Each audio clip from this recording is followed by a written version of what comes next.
Welcome to the Negotiate Her podcast. I'm Gitanjali and Apa, a seasoned negotiator and a management consultant with over 25 years of experience. And I'm Apa Gupta, a new manager and a negotiation newbie. Together, we're here to explore the intergenerational perspectives on women and people of color in negotiation, bridging our 20-year age gap. In each episode, we aim to inspire women and people of color to reclaim power, offering practical tips and sharing personal stories so that we can set an example for future generations.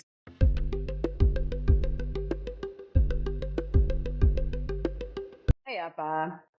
Hello, Gitanjali. It's really nice to see you. It's good to see you as well. I've had a busy week thinking about you. I've Really? actually been thinking about the several conversations we've had in the past week, and I am going to play amateur psychologist and say that perhaps you are suffering from the imposter syndrome. Are you going to charge me less than my current psychologist? So, here's what I think this episode could be about. Do you have the imposter syndrome? What are the symptoms of this imposter syndrome? And is it hurting your career? Now, the reason I use you and your is because I like to think that I don't suffer from the imposter syndrome. What made you think that I do? What conversation of ours?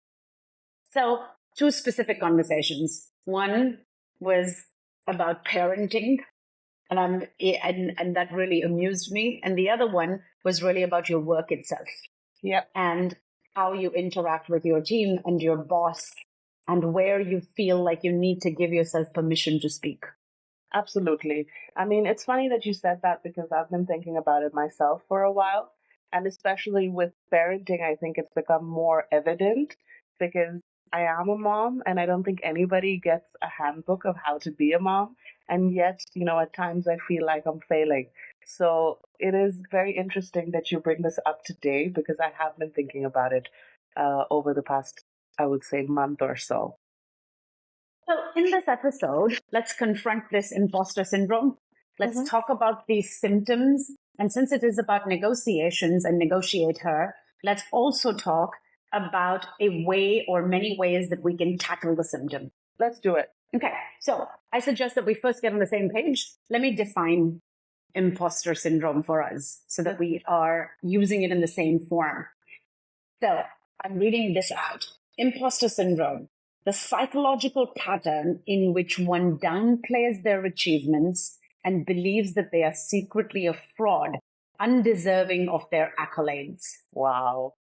That is so, so strong. If you say someone is a fraud, I mean, even the word fraud, it just makes me feel like it's something wrong, right? And thinking about what you said about your therapist, if you use the word fraud and undeserving and downplay, I'm like, ooh, this person needs help. It's a Dr. Pauline Clance and Dr. Suzanne Imes.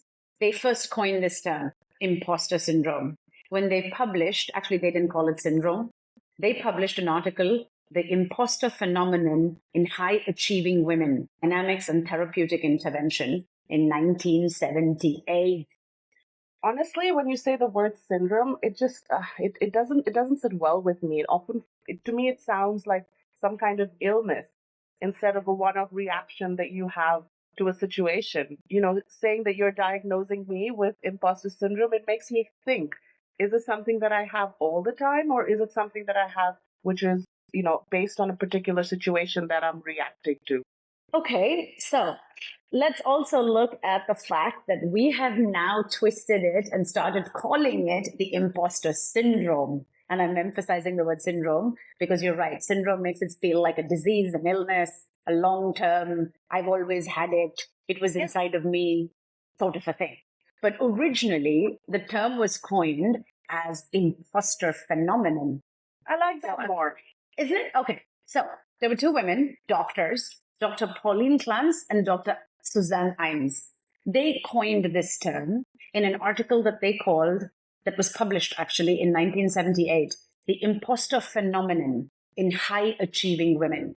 That's so interesting. Firstly, that it's 1978, so we are almost, I don't know, 50 years, if my math is right. I'm not very good at that. Yeah, I'm almost there. I was born in 1977. Okay, but it's crazy that we're still talking about it 50 years down the line. And also that it's high achieving women. No, that the women that feel the most imposterish are actually high achieving. I'm thinking, and I would say that, okay, here's what they found. The people that they did this research on, let's call it that, were primarily women. And it was primarily women who did not feel worthy of their achievements. And their clients, when they did this, or the people that they observed this phenomenon in, were highly accomplished, like undergraduate students. So these were college-going students. So they had clearly done something to be in college, to be in university. These were medical students. These were people with PhDs. They were in faculty positions. And they were experiencing something that made it feel like a phenomenon, which is why the two doctors wrote and published this article. And since then, in the past almost 50 years, there's been a lot more research on what is this imposter phenomenon and how do you identify it, catch it, and then maybe how you could address it. I mean, doesn't this it almost feels like we're blaming the people and not the situation here. Because if they are high achieving, if they are well read and, they have PhDs, I feel like this imposter phenomenon kind of sheds light on the systemic problems and exclusion at play. Yes, there is this systemic component and putting the onus on an individual. Is it right or wrong? I can't say. But what I can say is that there is this systemic component. And because things are systemic, there is a certain amount of, I won't say discrimination, but a certain amount of impact. And the impact actually is also higher on women of color. So it's not just women, it's women of color who actually have this disproportionately higher than others. I did come across a lot of literature on these systemic problems. For example, the lack of opportunity or the lack of fair and equitable pay, which is what we are trying to tackle with Negotiator. Diversity and inclusion is a big thing, right? I mean, I faced it in my work as well. With these very real feelings of self doubt and uncertainty, coupled with these systemic issues, this just magnifies this feeling of, let's say, being a fraud or, not feeling like you really belong. And I mean, honestly, it's not a surprise to me that women of color feel this disproportionately higher than others because I feel, I mean, there's two layers of discrimination there, right? One is of us being women, and the other of us being women of color. Yeah. Let's talk about these symptoms. So you used one word, self-doubt. Mm-hmm. Absolutely, having self-doubt to a certain degree is helpful because it helps one, move forward. But let's look at yet another symptom of this, which is far more common and more visible to others. And that's perfectionism. And perfectionism is something that disproportionately higher in women and women of color. And perfectionism gets in the way of getting work done. And it also plays out during negotiations. I mean, this is definitely a symptom that I have. I mean, being a woman of color in India, often there isn't. You have to do everything perfectly. If you take up a sport, you have to come first. If you are good at a particular subject, you have to have the best grades. So I think from the time we're kids, we're not really taught how to embrace being bad at something or just being good enough. I think, I'm laughing because when I was going to school, which was in a couple decades before you, I might have got, let's say, 97 on 100 in maths. And the question never was. Can I guess? Oh, Yes. okay, go for it. Where did the 3 marks go? Yes, exactly. The question always was, why didn't you get a perfect score? Yes. I had Right? it. I had it. And now when I think about it from a work context, it's taken me a little bit of time. I will not say a lot of time, because once I recognized it, I knew that I needed to do something about this. This is not going to help me actually get further in my work life because nobody's giving me a score of 97 on 100, right? So the first thing I did was adapt this good enough mindset. Mm-hmm. I mean, as a design thinker in my job, it's something that I preach about a lot, right? Like prototype things, do these, hand drawings to communicate your ideas so that they're easier for another person to understand. You don't need, a very beautifully formatted document, but you just need to communicate your ideas. But at the same time, I think when you are applying it to yourself, it's a bit harder, right? At the same time, I'm trying, but it is difficult. So this whole drawing thing, I'll give you an example of how it works out during a negotiation. So I've had several interactions with clients on very specific things that we're negotiating, whether it's a timeline or contract, dollar value, person who should be on the project or not be on the project. And I've come to recognize that this good enough mindset really isn't about being sloppy. It isn't about, not having your heart in it, but it is about focusing on the exact few, 1, 2, 3 points that bring value to the client. So hand drawing is a really good example because sometimes when I am negotiating something with a client, taking out a pen and old school analog writing it on a sheet of paper is far more effective than stepping away and saying, let me create a perfect PowerPoint slide for you and bring it back to continue the discussion. No, it's about anchoring on the same visual representation sometimes, right? It's then you're able to really identify the problem. And when we're thinking about it in a negotiation setting, it opens up the dialogue, right? That you're willing to listen, that you're willing to get feedback on your idea and discuss that together. So I do understand how this translates well into negotiation settings as well. Absolutely, that's a really Yeah, good point. because it helps you to be really more flexible and also to adapt to the situation. So you're not coming across rigid. You're really coming across, I don't like to use the term agile because people think of it as a methodology, but it comes across as if one has agility. Hey, Apa, I forgot to tell you why I said that I don't suffer from this imposter phenomenon. And I know it's very bold to say that and a little cocky and a little arrogant to say that, but let me tell you why. I heard about this study and this phenomenon maybe when I was a late teen, so into the 90s. By then, this study, this article, and future studies had already existed for like 20 years, right? And by the time I started working, which was 1999, when I started working, I began to keep this in the back of my mind that there is something called this phenomenon. And if there is something called this phenomenon, and if perfectionism is one, symptom of it, if self-doubt is one symptom of it, then if I'm aware of it, why wouldn't I inoculate myself against it? If I know something like this is there, and that disproportionately women and people of color suffer from it, then hey, let me know. And just having my awareness higher on the topic made me a slightly, let's say, immune to it. Does that mean I'm always confident? Absolutely not. That's not what I mean. What I mean is I know that something exists. I know that it has a negative connotation. And I also know that it has long-term impact on my career. So if I know it, well, then can I inoculate myself from it? That's a very bold statement because I mean I call this the saboteur mentality, something that is sabotaging you, and even to be able to identify the saboteurs in your brain, I think it's really really hard, and have that self command to bring you back and say no, this is my path, and there's a book that I'm reading.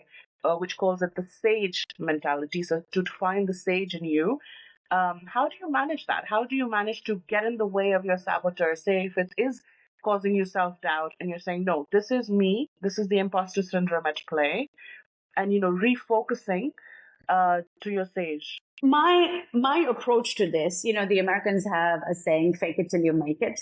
I kind of don't like that one. I don't like faking anything. I think authenticity is important. So in my case, I like to think, believe it till you make it. Mm-hmm. So have belief in yourself, have belief in your ecosystem of people that support you, have belief in your skills. So simply by reframing fake it till you make it into believe it till you make it helps me in that anchoring. You used that beautiful word earlier. It helps me in that anchoring, and it gives me a way to project into the future, because imposter as a phenomenon is actually what you're feeling right now. If at this moment somebody said something or somebody wrote an article on LinkedIn, it's always in the now. But having this believe it till you make it helps me think about also now and what's happening next. Absolutely. And so I have a little thing. It's not so little. It's quite big, but to deal with the now, because I felt myself falling into this trap of this imposter phenomenon quite often, where I would feel not good enough, or feel that everything that I was receiving was somehow luck, or that I didn't deserve it. And I really, and just like you, I'm aware of the imposter syndrome. I'm aware that this exists, and that I need to deal with it. I need to deal with my saboteurs. So what I did, Okay, what did you do? I got this massive tattoo of a goddess that kind of represents my alter ego, and it's comprised of two parts. So one part is the goddess Durga, which represents the light. So she's holding, water and a conch shell, and she has white fingers.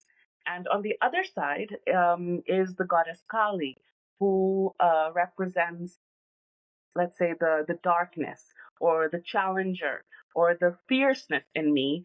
And she has black fingers, and she has a sword in her hand where she's and a demon's head that she's struck off. Ooh, bloody. It is bloody. There is blood as well. And it's about those two powers coming together, and to remind myself that I have those two sides of me. And even though I have the light and the softness on one side and the mother, I do have this fighter on the other. And it's really just a visual reminder for myself that I can do it. And after I got the tattoo, I realized I gave it the name Aparajita, which literally is my own name, and it means invincible. And it's a visual reminder to myself that whenever I feel like I don't belong, or I'm not good enough, that I am. It's my own voice speaking to me. So it is a tactic. I don't recommend it because it's very painful. And I know we were speaking about something like this earlier, and you said, Appa, you don't need to go through pain. But for me, the process was kind of cathartic. Just be warned if this is the tactic that you choose. So I have a bunch of tattoos too. I have one on my hand, and what it says is brave. Be brave. I think it's really important to have the now and having things that help you tackle this feeling of imposterish, as you called it, in yourself in the immediate. So I really like the idea of tattoos, but I don't think everyone's going to go get a tattoo. But there are a few other things that I think would, in my experience, help each of us as women, as people of color, address some of this. So, like, the one thing that I find really helpful is to actually leverage your own cultural background. So, like the idea of you just got lucky, I put that in quotes. People say that to each other, and we say it to ourselves as well. Oh, I just got lucky. Like this is just luck. So the way that I do that in terms of leveraging my own Indian heritage is I acknowledge luck, because I feel from a certain part of my culture, the way that I was brought up, that there is a place for destiny. There is a place for a god or a higher power. There is a place for karma, which is, whatever you sowed is what you're going to get. Mm-hmm. And there is a place for luck. Now, the way that I tackle that, though, and I leverage it, is I give it that place. I have chosen that I'm going to give it 7% place in my life. And I'm still going to be in charge of the 93%. Mm-hmm. Right? I just give it a place. I think it's important to think about your own cultural context, like you did with Durga and the tattoo.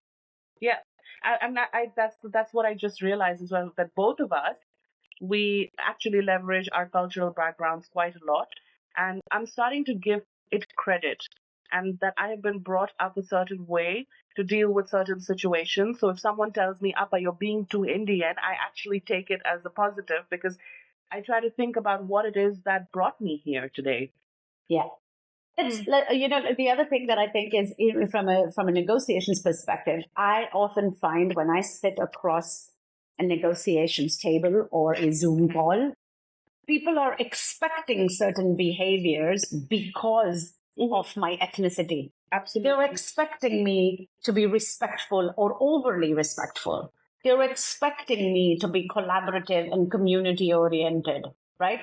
My point is, well, why not do more of that? If they're expecting it and it serves the negotiation, then do it. There's no problem. So acknowledging has really helped me tone it up or tune it up to the advantage of the negotiation and therefore for two people, two parties, two teams negotiating something. It's so funny that you say that because I mean, I was working with you, of course, in Germany before and here as well. And in both cultures, I faced when I've been too strong or come across quite assertive, that there's a cognitive dissonance between what people expect me to be versus what I sometimes have come across as. And this is actually, let's say, given me it's actually taken away from my negotiations and taken away from what I wanted to achieve. So having that assertive nature, or sometimes it could come across as arrogant, has actually not served me. So even though I like imbibe those masculine traits because I feel like that's what wins, it's actually the contrary. It's when I have been collaborative, when I've uh, shown those, I would say, almost feminine traits, that I have been more accepted. So it's funny that you say that. I don't know if it's the Yes. right or the wrong. So sadly, there is data now that shows women being assertive does not serve them. Right? So women being in quotes aggressive does not serve us. There's enough now that shows that we pay a penalty for that. I don't know. Here's my experience of having had built a 25-year career in consulting and constantly negotiating things, whether they're formal negotiations or daily negotiations, is that being assertive, you have to find your voice. You have to find your style. You can't borrow somebody else's.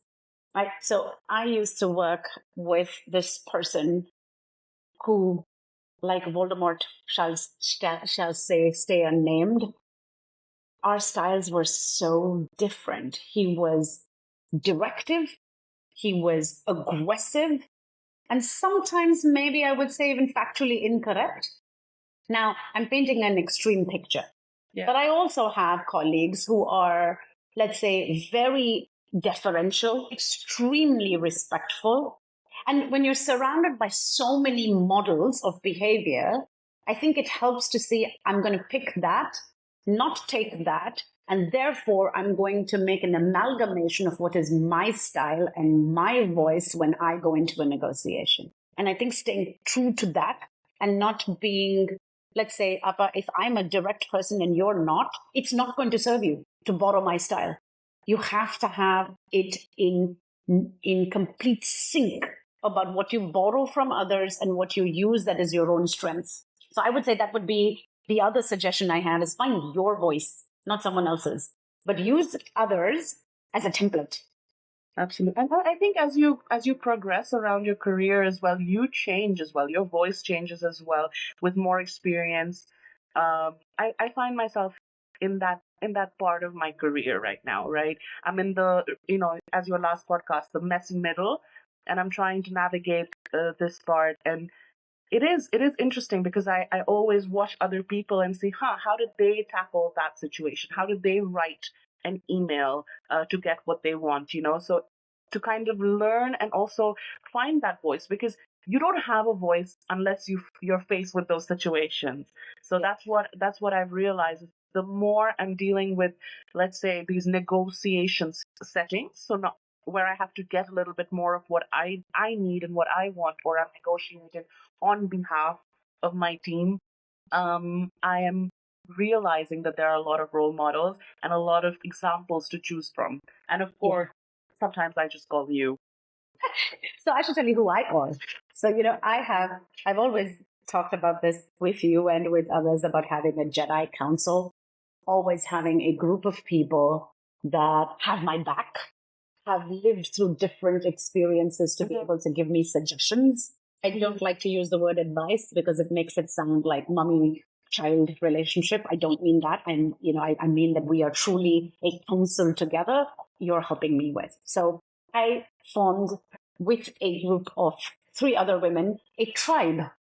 And the 4 of us, our role really is to guide each other with our suggestions. We support each other loudly on LinkedIn, as an example. We are catalysts for each other. So I invite somebody, they invite me. We go to events together. So we're really forming a tribe. Actually, that would be the word, a tribe. So do you have a tribe, Apa? I do have a tribe, but I also have role models because I think at my point in my career, I also need people who have kind of lived that experience already. Mm-hmm. And I would say that's the Jedi Council. Is that the Jedi Council? Do I get yes? Yeah, sure. And I also do borrow it freely. I'm a tribe person. Wherever I go, I have a tribe, and I always have people who I leave behind in the places that I've been to, and they're always people I can call or talk to. And I think it's the most important thing in your career. Because at the end of the day, these are the people that can give you a really, really a perspective into your work that nobody else can. So, in this episode, we talked about the imposter phenomenon. We've talked about the symptom. We've talked about perfectionism. We've also, I would think, given some really good suggestions, some intense, like get a tattoo, and some regular ones, like leveraging your culture, finding your voice, and building a tribe around yourself. I just want to say you don't have to get a tattoo. You can also have post-it notes everywhere. I know that other people do. So just want to, disclaimer there.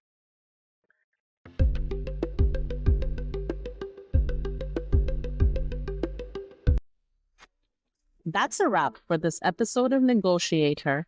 If you like this episode, share it forward and help us all rise together. Your voice matters. Stand up for yourself. And when you can, stand up for someone else too.